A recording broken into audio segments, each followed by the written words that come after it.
I'm John Field. I'm from the University of Stirling, and I direct a research centre there, which is co-hosted with one of the Glasgow universities. I want, during this 5 minutes, just to speak about one aspect of the work we did on learning through the life course, and that's the relationship of learning to employment. And the skills, the threats, are relatively easy to identify. Most of them are fairly familiar. The first is the extent to which increasingly there is a globalized and competitive market for skills. During the expert seminar that we held towards the end of the process, we heard about a large German car manufacturer at the upper end of the market, which had previously had its design center based in Stuttgart and now has a 24-hour design center which is based in 3 continents, 4 countries, and is about to extend to a 5th country because of the ubiquitous availability of highly skilled, highly intelligent workers with very advanced levels of design skills able to contribute.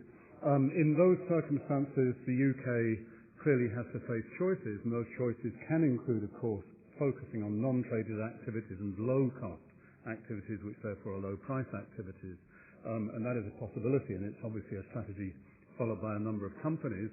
Alternatively, there is the prospect of trying to remain in the upper end of the market, or indeed to increase in the upper end of traded sectors, and that will become increasingly difficult without a very significant raise in the mental capital of the workforce.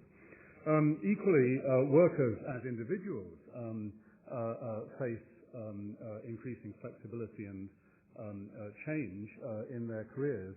The career is no longer following a simple, direct, linear path upwards and onwards through a bureaucratic process of automatic promotion linked to seniority. There may be some of that left in some pockets of the public sector, but not in my experience, and I don't imagine in the experience of many of the people in this hall. Increasingly, workers, particularly in the private sector, face requirements, high-level requirements for flexibility, adaptability, and for the development of the broad set of competences which are often referred to as employability, which does mean that workers as individuals, not simply as employees, need to be self-motivated and empowered to learn, and we have a number of thoughts about how to do that. In a context in which, of course, we are, as a number of speakers have emphasized, we are, of course, facing the prospect of a rise in insecurity in certain traded activities and possibly some of the non-traded public sector areas as well as a result of the credit crunch and the impending rise in unemployment and some of the related searches for cost-cutting that will go.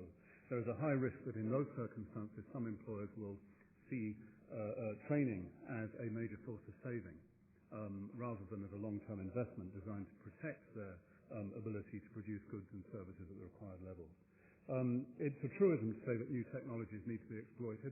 We say it nonetheless because it's important to bear that in mind, that technological change and the organizational changes that often accompany it will continue and they will be intensified. And given that, how are workers best able to prepare for the new technologies and indeed to turn those new technologies into forms of work which are enriching rather than degrading, forms of work which raise people's mental capital, which raise their ability to flourish in the workplace rather than to feel diminished by those. Well, we argue that in those circumstances, learning across the lifespan and learning across different areas of life become key to individual and community well-being. The negative, you can see already with us, there's been reference to dyscalculia and to dyslexia, but as well as those well-established learning difficulties which have a very clear physiological base, there are also significant social gaps in literacy and numeracy which are socio-economic in nature. In the most recent surveys, international surveys, the UK did rather poorly in the proportion of adults who are at the lowest levels of numeracy and the lowest levels of literacy, and that bodes rather ill for our capacity to survive the present credit crunch and indeed to compete effectively on a global stage with countries that are investing significant amounts in mental capital for the future. That said, the pattern in the UK tends to be what in my little corner of the forest is called bipolar or bimodal. That is to say there's a very high concentration at the highest level of skill, highest levels of education, and a very high concentration at the lowest levels of education.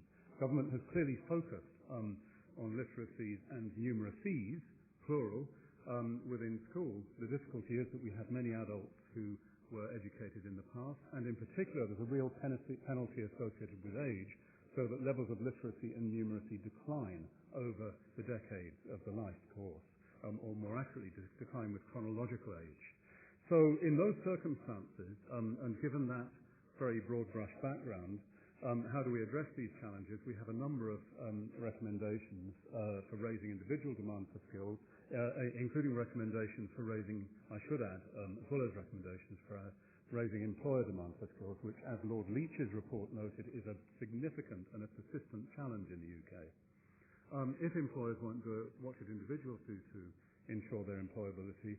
Raising individual demand for skills, we're urging the government to consider significant use of social marketing, some of that already undertaken by the Learning and Skills Council, in some cases with some success, and there's clearly very significant opportunities there, and very much improved provision of advice and guidance. If we have a very complicated learning market, and if it is the case that education is information poor, as it is, in other words, it's not clear to individuals precisely how participating in learning will lead to the benefits that are claimed rightly for individuals, then there needs to be very clear advice and guidance for them on how to pick those programs, those courses, those opportunities that will enable them to reach their goals. There needs to be particular support for certain groups in the population, and one example of these is older workers. We significantly underutilise the mental capital of older workers at present. There is a likelihood that many of us, including some of us on this platform, will have extended working lives. I think you said this morning, John, that we were all going to have to work until we're 70 or something, which struck me with horror. But nonetheless, we are going to have to look again at the extension of the working life, as well as the easing of transitions into retirement.